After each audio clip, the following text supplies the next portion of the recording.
RJD supremo Lalu Yadav की परेशानी बढ़ती नजर आ रही है।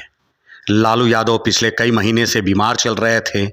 रोहिणी आचार्य उनकी दूसरी बेटी ने अपनी किडनी दी, उसके बाद वो स्वस्थ हुए, सिंगापुर से दिल्ली वापस आए। लेकिन ठीक होली के 2 दिन पहले उनकी मुसीबत फिर से बढ़ने लगी। सीबीआई ने दिल्ली से लेकर के पटना तक छापेमारी की।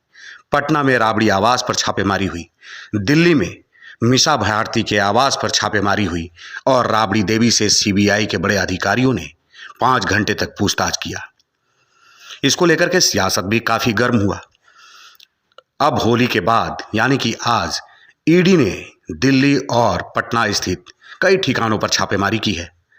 आरजेडी के वरिष्ठ नेता और लालू यादव के बेहद करीबी माने जाने वाले अब्बू दोजाना के आवास पर, उनके ऑफिस पर और 15 से 17 ठिकानों पर छापेमारी चल रही है। सियासत तेज हो गया है। लोग तमाम तरह के कयास लगा रहे हैं कि लालू यादव का दिन कुछ ठीक नहीं चल रहा है, कुछ भी हो सकता है।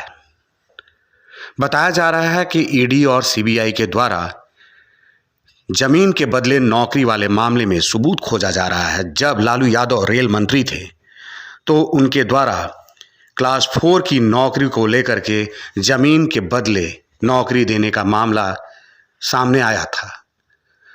मामला दिल्ली के राउज एवेन्यू कोर्ट में चल रहा है। इसको लेकर के लालू यादव, राबड़ी देवी और मीसा भारती सहित 16 लोगों को नामजद अभियुक्त बनाया गया। 16 लोगों के ऊपर राउज एवेन्यू कोर्ट के द्वारा सम्मन भी भेजा गया है। 15 तारीख को यानी कि 15 मार्च को इन लोगों को कोर्ट में हाजिर होना था, लेकिन इससे पहले ही सीबीआई ने होली से 2 दिन पहले छापेमारी की।